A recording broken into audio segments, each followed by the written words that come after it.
How does aid function as a handmaiden of empire? Welcome to Connections, the Arab Studies Institute's interview program.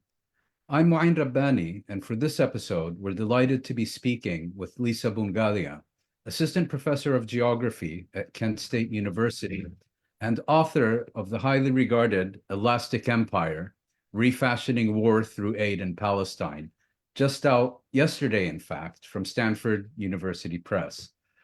Lisa Bhungalia, it's a real pleasure to welcome you to Connections. Thank you for having me. Your book examines the ways in which humanitarian and development aid has been embedded into counterinsurgency strategies after 9/11 in the context of the global war on terrorism. How did this develop, and was it a global phenomenon or one specific to the case study you examine in your book, that of Palestine?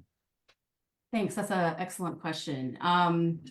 Sort of both. I'll sort of just start maybe by saying how the project came to be. It was Yes, please do. I had originally intended many years ago to do a project on UNRWA. So the UN, United Nations Relief and Works Agency that's responsible for administering aid to Palestinian refugees. And intended to do this in Nablus, our Balata refugee camp, which is on the outskirts of Nablus. And as I was starting to do that research so many years ago, talking to people both in Nablus, but also Ramallah and other West Bank cities, I kept bumping up against this thing that people called the paper. And I didn't understand what this thing was. And I avoided it for some time. And finally, it was just sort of kept presenting itself. So I decided to look into it. And the paper effectively is part of what is called anti-terrorism certification. Basically, this is connected to an executive order that Bush signed into force roughly 2 weeks after 9/11. That sort of marks the onset of what he calls the sort of the strike on the global financial foundation of terror. And so what he does is sort of imposes or sort of signs into force Executive Order 13224, which effectively sort of expands the reach of the the U.S. security state to block transactions, any U.S. transactions with groups that are designated as terrorist organizations or terrorists by the United States government. So is this a U.S. domestic law that has been given extraterritorial force then by the White House? So it is part and parcel of a much sort of broader kind of counterterrorism legal regime that really goes back to the 1990s and the U.S. material support ban, which is passed in 1996, shortly after the Oklahoma City bombing. But what this does, it sort of sits within this huge body of law that really has a longer history. And the book is really looking at that history and how Palestine and the Palestinians are really at the center of it. So it's just one example. The Oslo Accords actually is sort of a really interesting site where we can see the sort of the beginnings of the U.S. terrorism list that is born. It's actually happening. It's sort of Bill Clinton signs on the executive order, another executive order. So these are administrative orders that then, get codified into federal law. This is after the Sharm el-Sheikh meeting in 1996. This is before. This is actually 1995 when this order gets passed, Executive Order 12947. But basically, what happens with this order is Clinton, effectively lists all of those Palestinian factions and groups that were opposed to Oslo, declares them to be terrorists, and this is the list then that sort of gets more traction and. With the passage of the Material Support Ban 96, it's sort of referenced, but. The groups that were opposed to Oslo were sort of the first kind of the trial, right? And so you had, of course, the kind of usual suspects, Hamas, Islamic Jihad, also Hezbollah, as well as a handful of others. But this is where the sort of terrorism list gets born. And that is with the passage of the 96 Anti-Terrorism and Effective Death Penalty Act that we see the material support ban come into effect. And this so is here again, the Palestinians are functioning as a guinea pig, canary in the coal mine, however you want to put it, for something that ultimately turned out to be a much larger and more global agenda. Exactly. And so you have Oslo, you have Clinton, of course, you have the ADL, which is the center of this. You have the Jonathan Institute, which is really sort of at the fore of shifting the discourse to be very aligned with kind of Israel's notion of what constitutes terrorism, that gets imported into US discourse. There's a lot of traffic that is happening going back to the 60s, 70s, and the 90s is sort of the period where that legal infrastructure really gets consolidated. And then the post 9/11 moment builds on that. So without the 90s, we would not have seen what we saw post 9/11. It's really sort of an accretive process, right? So the template, in certain respects, was already there, taken off the shelf That's right. after 9/11, and then applied to Al-Qaeda and more globally. But what you were talking about, banning the paper and banning financial transactions, is Yeah. this something that would effectively criminalize anyone who conducts transactions in US dollars for unauthorized purposes? And was, for example, the FATF, the Financial Action Task Force, involved in this? Yeah, so that's a really good question. So the first part of that is yes, the material support ban effectively criminalizes any support, and that has been broadened now to include any kind of associational activity with any group that is listed as a foreign terrorist organization, but also the US Treasury hosts a list that has now grown to tens of thousands of entries that includes many Palestinian groups, as well as it's global in scope. But what the material support ban is criminalizes any contact or any transaction support, et cetera, with anyone on this list. So if you're a journalist and Yeah. you want to interview an official of one of these organizations, whether Palestinian or otherwise, and Yeah. then you end up paying for their coffee, that can be interpreted as material support, I understand. Theoretically so. I mean, it's the question about where the law comes down and on who is, of course, right, one that is subjective, and it is also, of course, coded in terms of what bodies and populations are seen as, quote, more adjacent to being terrorists or what have you. But absolutely, and that's what this book is looking at, is how that mere fear of being prosecuted, right? So anyone that is handling US money, aid, financial transactions, this also is working through the banking sector, but anyone who is handling any kind of US monies, right? And just to be clear, by Yeah. US money, you don't mean money that is provided by the US, but any transaction denominated in US dollars. That could, yes, that kicks up, right? So when something is, right, transferred into USD, converted into USD, it can kick up, right? All of this stuff. And this is what was, so insidious about the designation of 6 Palestinian human rights organizations as terrorist organizations by Israel in October 2021, right? They were, I got back, this is the last chapter of the book. It's looking at the sort of the violence that this terrorist classification actually imposes on them. It directly targets, right, their financial flows, right? It targets their connections. And so the thing they kept saying to me over and over again is, with this designation, we're not concerned, right, so much about getting our doors kicked in, getting shut down, which is always happening. We're concerned about how this will target our flows. And part of that's because, right, this kicks up. Anytime this is transferred into USD, it can kick it up. And so that was the main concern that many of these organizations had. And that goes the same for things like PayPal, other things, anything converted into US dollar.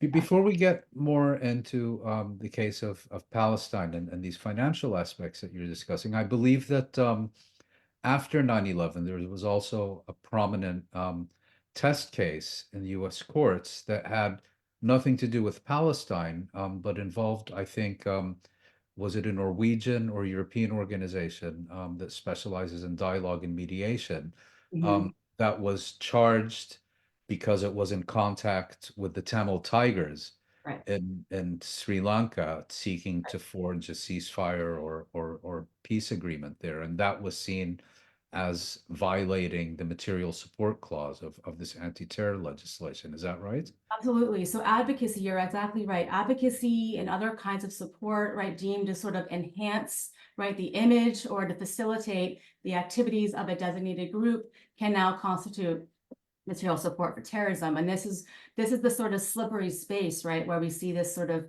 having a lot of effective force, right? Because now many groups that work in places like Palestine or elsewhere where a group is designated are now adopting a kind of a risk-based approach in terms of how they do aid, in terms of how they even communicate with these Better groups. safe than sorry. Absolutely. And that's, the book it's largely looking at what's happening in terms of sort of how that fear is being mobilized. I'd be happy to talk a little bit about that. Yes. But there's a sort of very complex way in which this is working. So in the case of, say, US aid, we'll just take them. That was sort of one of the main sort of institutions I was focused on. US aid, like many multilateral or bilateral agencies in Palestine, operates almost exclusively through kind of contracting and intermediary bodies, international NGOs. They sort of, right, these NGOs or these contracting bodies win these contracts, these grants, and then partner with a Palestinian organization or work directly with Palestinian beneficiaries. And so what's happening, and what I call in the book this kind of intermediary sphere, is that many of these contracting agencies, we call them the Beltway bandits, right? They're all sort of very closely aligned with Washington politics. And effectively, right, what they'll do is their sort of risk is offloaded onto them. So they are responsible for upholding US terrorism law. And just to be clear, this is because neither USAID nor the US government provides the Palestinian Authority with budgetary support or funding to carry out projects. And as you mentioned, they neither implement projects themselves, and so they end up recruiting or awarding contracts to these Beltway bandits. Right. Yes, exactly. So we're talking, about sort of development streams here, and sort of the whole funding streams to the PA are a little bit different, but same sort of process is operating here. Absolutely. And so these organizations, right, are effectively now they're amplifying the work of the security state to ensure they remain in good favor, then they're not hit with any of this terrorism legislation and so on. So what you see is the sort of the proliferation of this stuff beyond even what it might be in the letter of the law. Right. But it expands and it mushrooms to great effect on the ground. Because they're very risk averse, since they're not the ones in charge of interpreting the policy. That's right. That's right. Exactly. And so that the book kind of traces what's happening in this intermediary sphere. And there's a whole bunch of stuff that I can talk about. I call them compliance mechanisms, but a whole bunch of sort of instruments that are now in effect, the ATC or the paper being one of them, right? As well as vetting and other things, intelligence gathering, that are put in place to ensure that this law or this body of law is not violated. And so, yeah, that was going to be my next question. If you could, to make this discussion more concrete, because your book does get into an extraordinary amount of extremely interesting detail.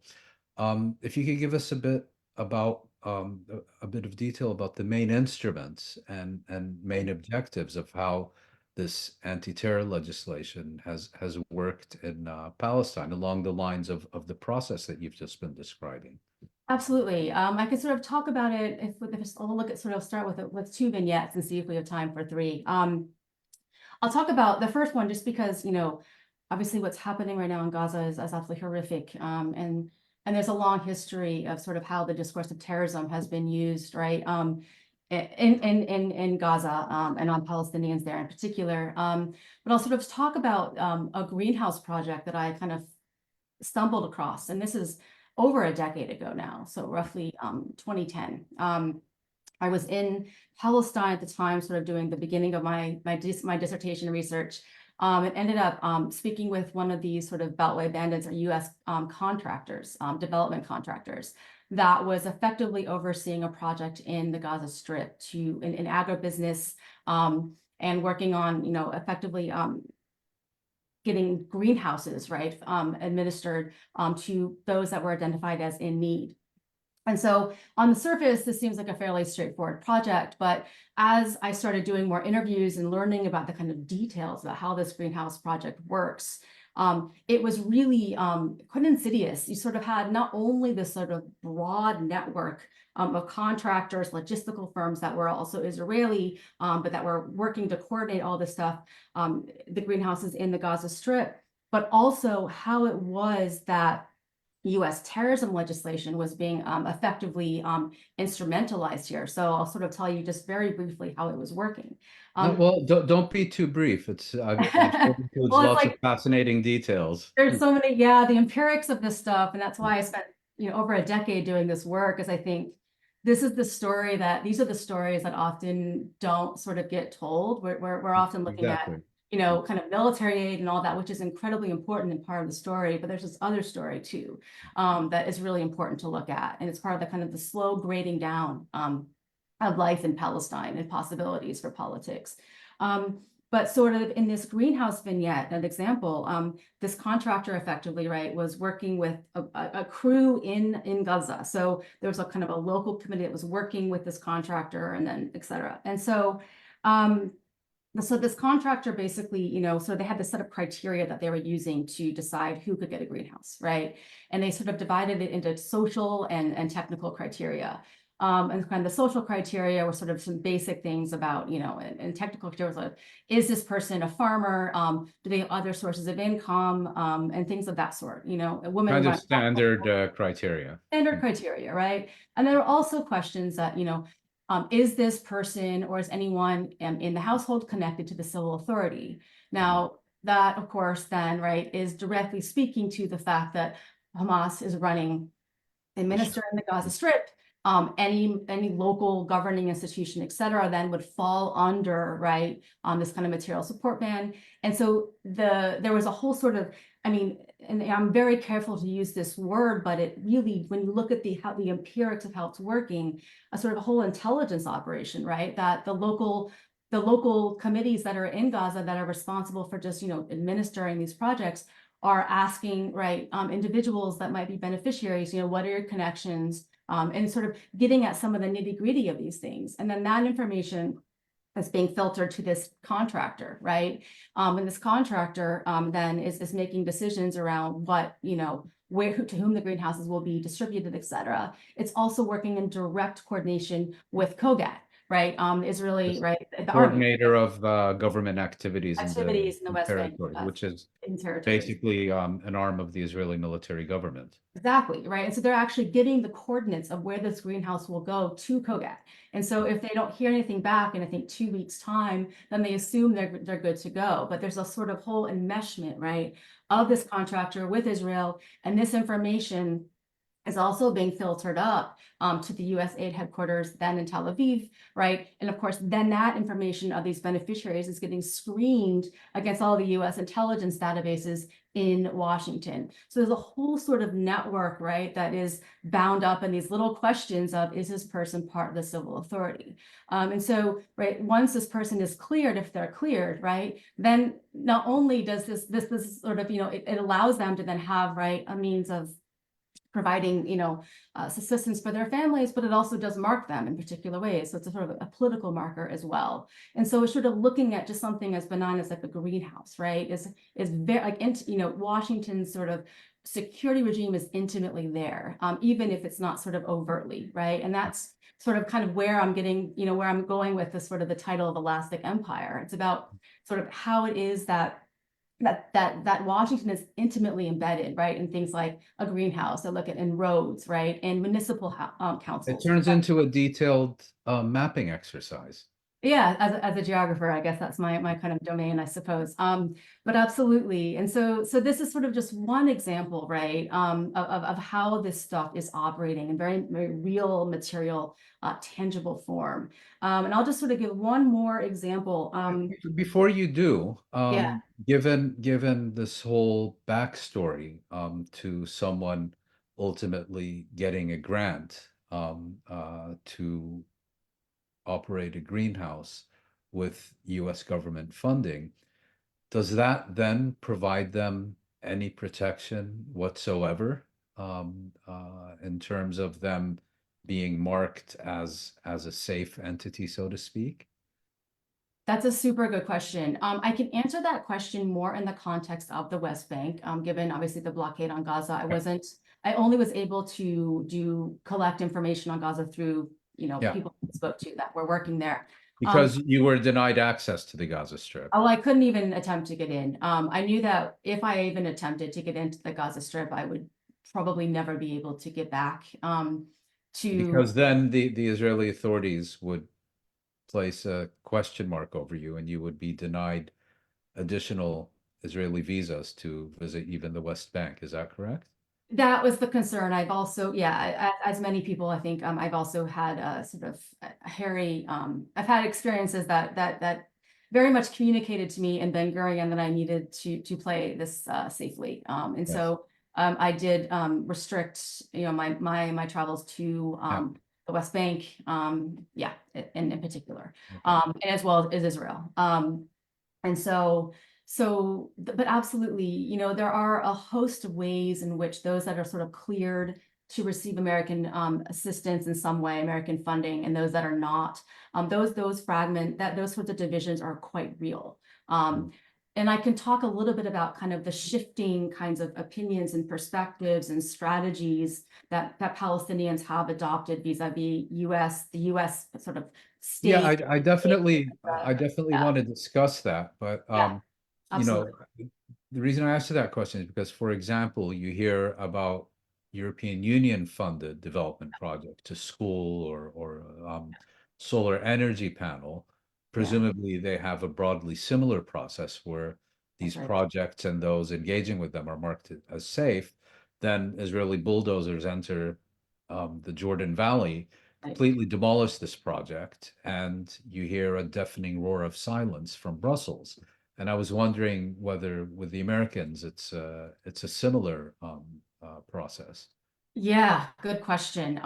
So I will say, okay, there's sort of three parts to that. Let me sort of maybe what I'll do first is sort of take on the sort of shifting attitudes that we've seen over time among Palestinians in terms of the United States. But also what I argue in the book is the sort of the insidious way in which the United States kind of sets the new norm for how aid is done. Yeah. And I think that is perhaps the most sort You, of you mean a norm that other donors then adopt as absolutely. well? Yeah. Absolutely. And that sort of, I'm very nervous in the book to sort of say it all begins with September 11th, because the whole first chapter is really about the 1990s Yeah. and the 1970s, right? That history, those histories are important to what happens, Mm. after 9/11. But it's true that, post like that the 9/11, the post 9/11 period does open a moment, right, where the United States really seizes to really intensify kind of aid securitization in Palestine. So it's, very short, a few short years after 9/11 that we see US aid actually implement the ATC, or the paper that I was talking about. And this spurns mass resistance among Palestinians, rightly so, right? This certificate is basically saying, it asks people to denounce, right, those that are defined as terrorists by the US government, which of course includes the majority, right, of Palestinian groups and factions, barring, of course, parts of Fatah and others that are very clearly So you're aligned. not just asked to certify that you're not associated or a member of these groups. You're also asked to kind of actively Yeah. take a position on your own people's struggle for freedom. That's right. You see a language like you don't support, right, in any way, terrorism, and you don't associate with terrorists, et cetera, et cetera. And so that was, again, what people were very much talking about, right? The kind of opposition was to that policing, right, of their associations and condemning them to, and force them to condemn those that are very much seen as part and parcel of the Palestinian struggle. Mm. So the ATC was introduced The and came. anti-terrorist certification document. Yeah. That's right. That's right. The ATC, the And if just before you go on, yeah. this is a document that the consultant who directly received the funding from USAID would sign, or is it also that every other link in the chain had to sign it as well? So the contractor that receives the package, the grant, whatever the package, the funding package from USAID, for instance, right, is then responsible for taking that ATC and making sure the relevant parties at that third tier, or that second tier, really, Right. are signing it. And so we see how, those who are forced to sign, the number of people, it expands over the years. But in the beginning, it was sort of listed as kind of key personnel. So say, I'll just give an example. For instance, right, you have a US NGO, for instance, that is running, say, a youth democracy project. They're partnering with a local Palestinian organization that is running that youth democracy project, right? And that international NGO is then responsible for saying, okay, Palestinian NGO, you got to make sure you sign this ATC, and also what you need to, and key personnel. So not everyone, So the director or whatever. Director and others, but that expands as the years go on. But the other thing they have to do then is submit the names, right, of key personnel, as well as any partners they're working with, and that is where it gets really insidious in terms of the number of people then that are forced to provide personal information, right, that then gets vetted, that gets sent to USAID, and then Washington and Tel Aviv, and so. That there's also a whole sort of policing and surveillance component to this, for those before they're even cleared. And that could take months before people come back as cleared. And so nothing could happen until you hit the green light, essentially. But that middle group is not signing the document per se, Yeah, and then making Palestinians sign it. Right. Exactly. And sorry, go ahead. No, please go ahead. Yeah. No, I was going to ask, because you've suggested that it's also a significant issue, the Palestinian response. And by Palestinian response, I mean both the Palestinian Authority, even though it's not directly involved with the implementation of these projects, but also that sector of Palestinian civil society and those Palestinian professionals, whether engineers or whatever, that would be kind of the natural partners for these contractors. Absolutely. It's a really great question. So indeed, in the sort of the early aughts, they had broad-based opposition. The Palestinian, the PINGO, or the Palestinian Non-Governmental Organization Network, was really leading the charge on this. And so there was a boycott actually that was implemented against USAID because of not just the ATC or the certification, but also what it symbolizes, right, more broadly. Sort of the imposition of a U.S. determination of terrorists and not terrorists on Palestinian politics. And not only, right, that's a signing of this, but also the very real material fissures and fragmentation this stuff produces. So once you're, right, receiving American aid, then you can't actually work, right, with and have associations with, for that project, with anyone that is on this list. Or it's also not, right, effectively cleared. And so that does create mass sort of fragmentation on the ground, both politically and materially, in terms of what municipalities can work together and so on. And so that's an important story to sort of articulate here as well. But yeah, so you saw this broad-based boycott, and what the long kind of Derea research showed is that as time went on, and as more organizations and kind of the major donors, bilateral agencies, the EU, even the UN, as well as many others, CETA, DFID, basically all, right, most Western funding started to the trend towards aid securitization was really taken up. That mantle was taken up by almost every single one of the donors operating in Palestine. And so the sort of space to do aid that wasn't deeply compromised by this kind of security infrastructure was shrinking and shrinking over time. And so what you've heard is many people say, and organizations say, look, where is the aid that isn't tainted by this stuff, right? I mean, the language might be a little different in the clauses, the vetting might not be as intense with some of these as others, but nonetheless, the basic sort of process is the same. And so as time went on, you did see more people start to break the boycott and take American funding, because they're like, well, where is the space outside of this? There really isn't one. But that's also, I think, where things have gotten tripped up, is that as you've seen this intensification virtually through all main Western funding streams, right? There was a renewed sort of call and a kind of vibrant energy around a boycott. This is right before, again, in 2020, 2019, a call, not a boycott of not only the United States and US aid, but of a Western funding more broadly. And that was a really interesting moment. And now everything has sort of shifted. I mean, it's sort of the paradigms and the sort of the ways that we were thinking and talking about this before. It's hard to say now what this means. But nonetheless, I think that was something, power was tripping up over itself. Like this project was unraveling because it had tried to be too perfect and too intense. And so I think, there are some interesting developments happening as we see these trends towards aid securitization. But yeah, the United States absolutely set the trend for this stuff, and everyone kept referencing that again and again, and it really also established a kind of a new norm, right? The proliferation of terrorism lists, of these laws, right? Of terrorism laws, of terrorism financing laws.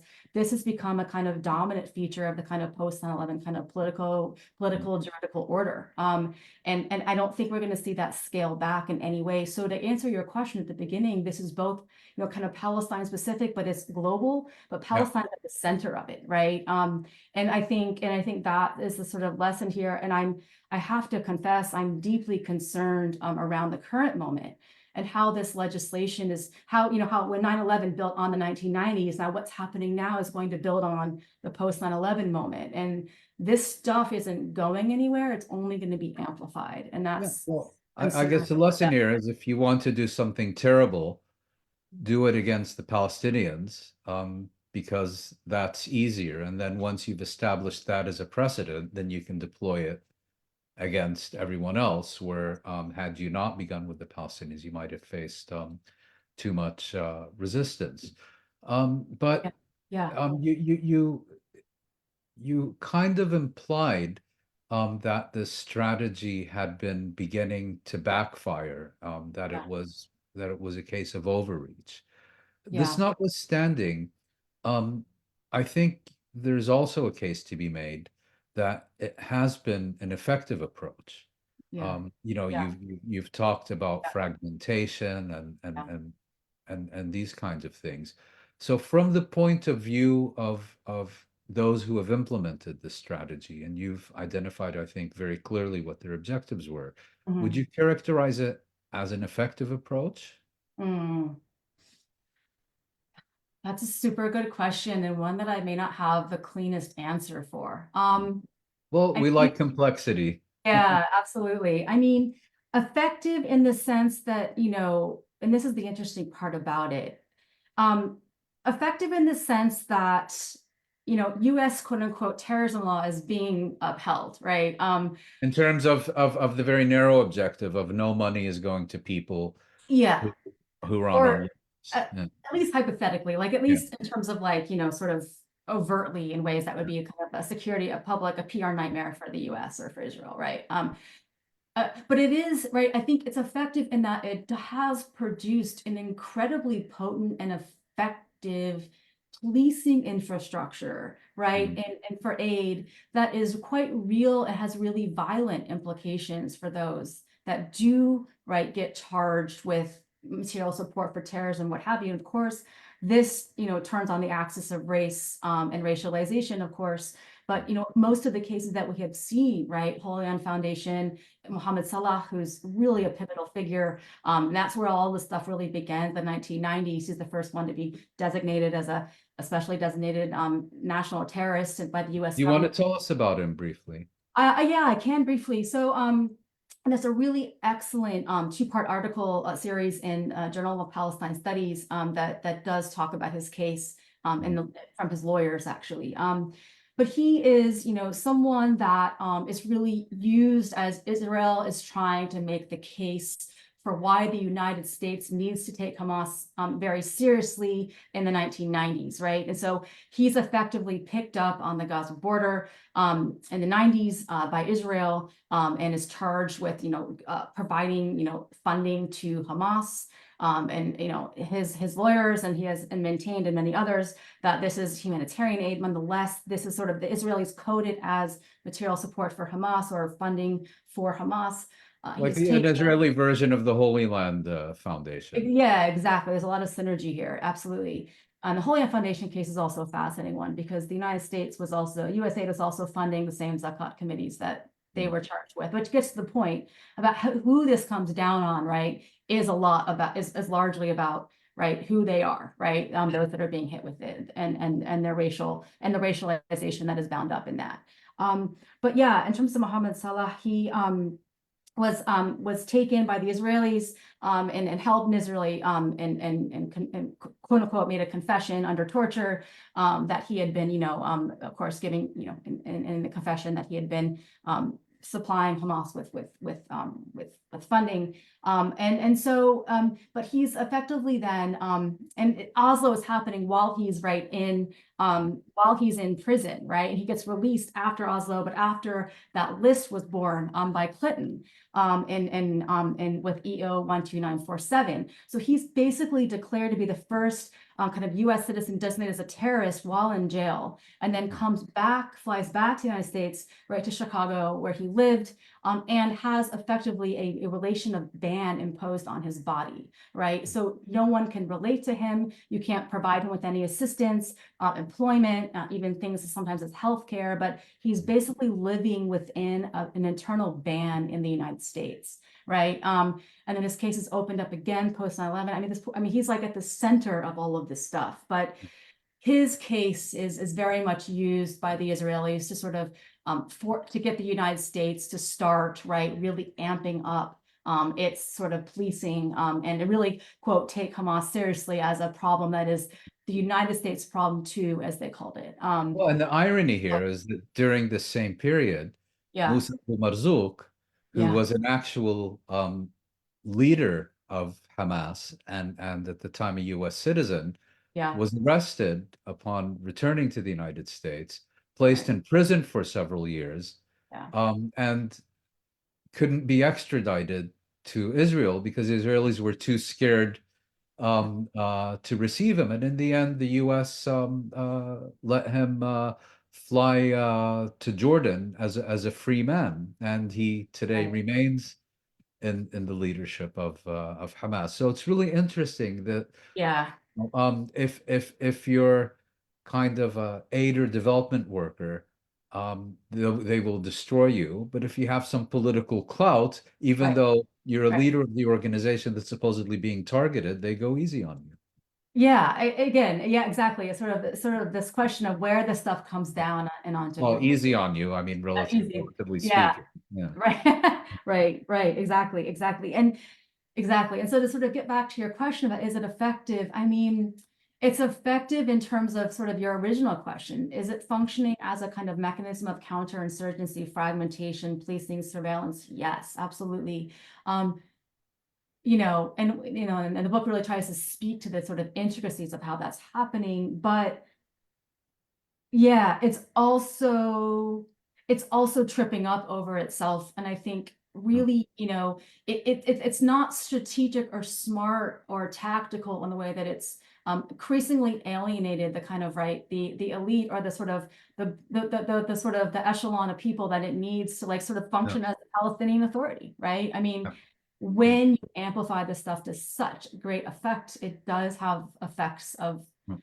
a boomerang right back in I mean, ways when that you ask Palestinians to collectively sing Hatikva, it's, you're going to end up with a very large number of them wanting nothing to do with you. yeah. So it's not a very, I think, sophisticated strategy, but maybe that's the benefit of it. I don't know.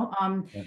I am curious to see sort of I mean, it's so hard to say what's going to happen now. I mean, I Well, can't say, and that was my yeah, final question. Sorry yeah, to jump in again. no, please. But I think, with all the discussion now about the day after and ensuring Hamas is denied any role in the future governance of the Gaza Strip and so on, Yeah, these issues that we've been discussing and the right. ones that form the center of your book have become exceptionally relevant. Yeah. And I wish that And were and your book, even though it deals with a different era, I think is can kind of predict has some predictive value, I think, in terms of looking at how the US and the Europeans and the yeah. Israelis intend to deal with that. How would Yeah. you describe the relevance of these issues to the current situation?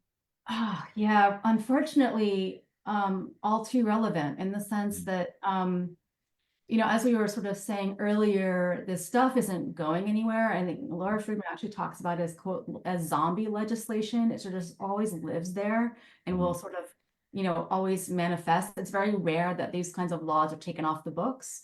And so I am deeply concerned about what any even kind of reconstruction in Gaza might look like if this becomes, right, the sort of the framework through which any kind of reconstruction would happen, right? And even if you look before this moment, when Biden resumed, right, funding to UNRWA after it was cut under the Trump administration, right? The Biden administration, right, of course, kind of made a condition of the resumption of aid, right? That's this thing called the framework, right, as it's called. And that effectively, right, has this little clause in there. That's a clause that has been inserted into almost every framework that has existed to the US government and UNRWA. It's kind of the beginning of where we see this terrorism legislation actually kind of make itself known. It's through the 1969 Foreign Assistance Act, which basically says that UNRWA, right, in addition to sort of saying UNRWA is indoctrinating students with this books or what have you. Says also that U.S. money can't go to members of the so-called, let me get the language right, Palestinian Liberation Army, right? So it's sort of dated language, right? This is pre-67. Yeah, exactly. Or to anyone that is engaged in any act of terrorism, and then there's in the framework also talks about groups that are associated, anyone that's associated with a terrorist organization. And this is the precondition for the resumption of aid to UNRWA. And so if that framework, if anything like it, is a template for what we're going to be seeing, right, post the day after, right? What will that mean, right, for Palestinians in Gaza? And so and that would maybe also explain why the Israelis have discovered Iraqi WMD in every UNRWA facility they've entered and have claimed. right. Some of their flunkies are now claiming, Hamas is the armed wing of UNRWA and so on. Yeah. And it's quite clear that this kind of lunacy has an exceptionally receptive audience in Washington. Right. Exactly. And this is the concern. Many others have spoken about this. I'm not the one coining it. I mean, Darrell Lee has spoken quite eloquently about this. But the very function of the term of terrorists, or the discourse of terrorism, right, sucks the air out of the room, right? It puts us in a space of mania and fanaticism, and sort of into a freakish place where almost anything is, of course, justified. Right. So, right, if this is the language that's being used to argue against why aid, right, should not be going to X place, or to X family, or to X household, or to X region, or X municipality, that I think creates a very dangerous sort of precedent for what aid. But it seems that there are two potentially contradictory forces at work here. One is where all these issues we've been discussing are used to shape the future of the Gaza Strip, and another where these same pieces of legislation are used not so much to influence the future shape of the Gaza Strip, but just to deny them anything. Right, exactly. And yes, exactly. I think we're going to see sort of positions toggle between both, and we'll see how that shakes out. But indeed, I think, who knows what will happen right now, but I think, is that me or is that you? No, I think it's you. Decline that. Sorry about that. I knew we were going to get through at some point that was going to happen. But indeed, the sort of, whether or not the entirety of the Gaza Strip will be sort of treated as a space of ban, I hope that's not the case, and I don't think it will be. I think there'll be limits to that.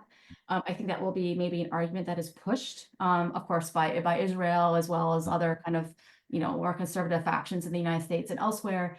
I think we're going to see a very kind of, conditional reconstruction happen, that is not disconnected from the story that we're talking about. In fact, so there's a lot to say on that, but there's also just to sort of kind of, I know we're hitting our time here, but also the thing that I think is also something to kind of keep on our radar in terms of the kind of the legacies of this stuff, or maybe the reanimation is the better term.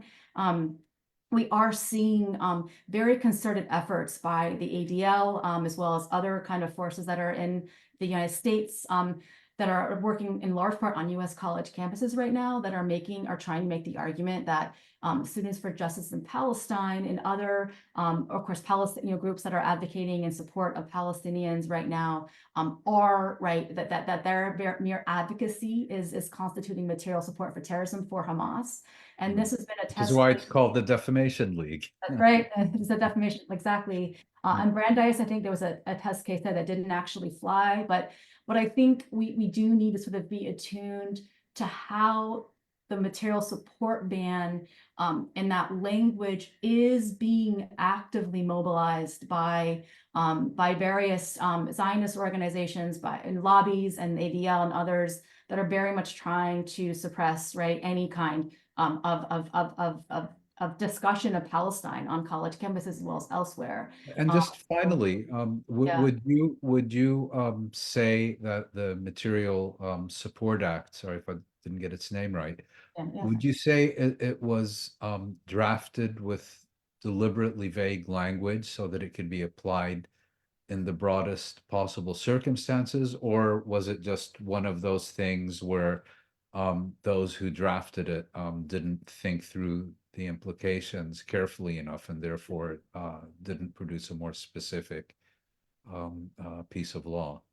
Well, it is a quite nebulous the language is really quite vague. And I think it would be remiss to say that was sort of that was not part of the intention of it. I think the ADL and other groups were very much pushing for something like this to take effect. But what we have seen is the definition or what can count as material support for terrorism, that has over the years been increasingly expanded. And so the executive. And that's a development that's taken place, let's say, outside the paper confines of this piece of legislation. Well, yeah, and so the executive orders and also the ways that now relations of association are added into it, right? And that's what has been so detrimental to Palestine, right? Anyone that is associated, right, with that language of association is incredibly vague and can really, in a court of law, we've seen this encompass great swaths of activity that have nothing to do with quote unquote a foreign terrorist organization. And so that language has been, I can say this confidently, intentionally expanded to be ever more amorphous and ever more subjective. And therein lies the danger, especially right now in this moment when there is so much political will to come down on quote unquote terrorism, that if you do have powerful groups like the ADL very much making the case that this is terrorism and that it should trigger the material support law, that should be on the front agenda of virtually anyone working on this stuff, because once you go into the realm of law, it's really hard to challenge. Look at saying this again and again. When it's policy, there's room to push back. When it's federal law, that's a new beast entirely. And so that is the thing that needs to be preempted, and we will see if the Defamation League and its partners do succeed in defining opposition to genocide as terrorism. Lisa Bhungalia, author of Elastic Empire, officially released just yesterday. Congratulations, and thank you very much for sharing your expertise and insights with Connections. It's been a fascinating conversation. Thank you so much for having me. This was lovely. Thank you. Yeah. Thanks. Okay, the broadcast has stopped. Okay. That was fantastic, Lisa. Thank you so much. Yeah. I'm sorry if I got too in the nitty-gritty of things. No, that was exactly what I was hoping for. Yeah. And I'll be sending you the link to the recording once it's posted in the coming days. Great. Well, thank you so much. Thank you. Just one last question. Did you ever send me a bio? Would you remember off the top of your head? I don't think I did. I can send that over though. No problem. Yeah, if you don't mind, because then we'll use that for the ad as well. Thanks again, Lisa. Of course. Thank you. Talk soon. Take care. Goodbye. Bye.